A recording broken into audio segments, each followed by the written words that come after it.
Maintenant, les boutons que vous voyez sur l'écran d'accueil du EPI, lorsque vous l'utilisez de façon autonome, donc sans être relié à votre ordinateur, on va faire le tour des principaux boutons. Le premier, c'est la connexion à votre compte Smart. La boîte à outils, on a différents widgets, donc des dés, des minuteurs, puis c'est à cet endroit-là que vous allez pouvoir explorer quelques petits outils qui peuvent vous être utiles. Le troisième, c'est les entrées. Lorsqu'on relie avec notre ordinateur, on va sélectionner le bon port HDMI. Ensuite, vous avez le bouton des applications. C'est les applications qui sont disponibles par Smart que vous pouvez ajouter à votre écran d'accueil. Donc, par exemple, si vous voudrez avoir votre Lumio, votre bouton Lumio sur votre écran d'accueil, on le tire puis on le sort. On peut personnaliser de cette façon-là.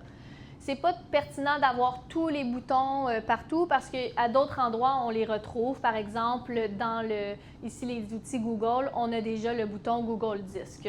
Mais si jamais vous voulez en chercher d'autres ou vous avez besoin d'une application spéciale, par exemple pour des microscopes ou des caméras documents, c'est à cet endroit-là que vous allez les avoir.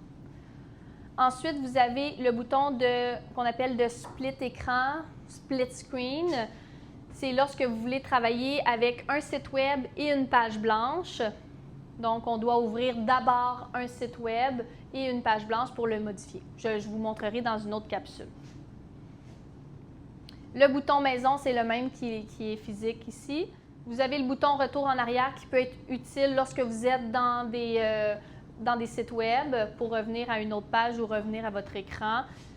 Le bouton fichier où vous allez retrouver vos fichiers du tableau, mais aussi si vous êtes connecté à votre compte, vous allez avoir votre Google Disc, votre Google Drive de connecté et votre Lumio qui est en fait votre environnement Smart en ligne, donc notebook en ligne. On y abordera un peu plus tard. Vous avez aussi la recherche par Google Chrome pour les sites web. Si jamais vous voulez le déplacer et vous dites « Ah, moi, je l'utilise beaucoup, j'aimerais ça l'enlever de cette barre-là pour le mettre plus haut », on maintient notre doigt et on le tire tout simplement. Le bouton de Smart Mirror pour le partage d'écran et le tableau blanc que vous appeliez Notebook avant. On appelle ça tableau blanc maintenant. C'est à cet endroit-là que vous allez le trouver.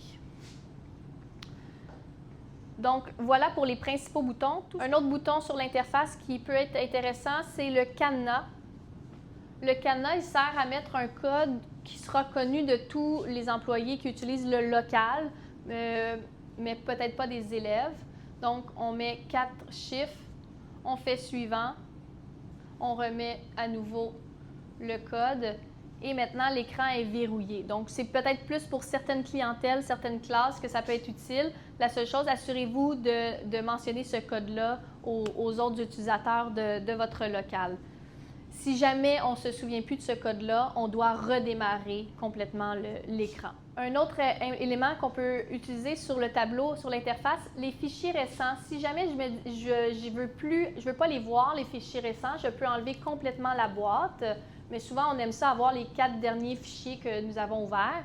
Et les fichiers préférés, c'est les documents qu'on veut mettre en favoris pour les utiliser jour après jour et plus souvent sans aller dans le Google Disc ou votre environnement infonuagique.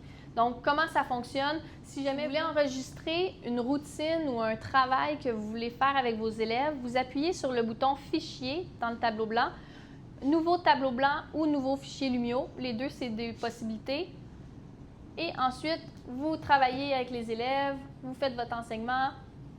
Lorsque vous allez revenir à la maison en fermant le document, le fichier va se retrouver ici. Vous pouvez décider de 3 petits points supprimer ou décider de le mettre en favori en appuyant sur la petite étoile pour le conserver. Ce que ça fait, c'est que lorsque vous allez réouvrir un tableau blanc et que vous ne voulez plus voir ce fichier-là, vous allez en choisir un nouveau tableau blanc. Celui-là va être conservé et vous allez pouvoir continuer à écrire et garder vos documents préférés ici. Parce que les récents, il n'y en a que 4 qui vont pouvoir s'afficher.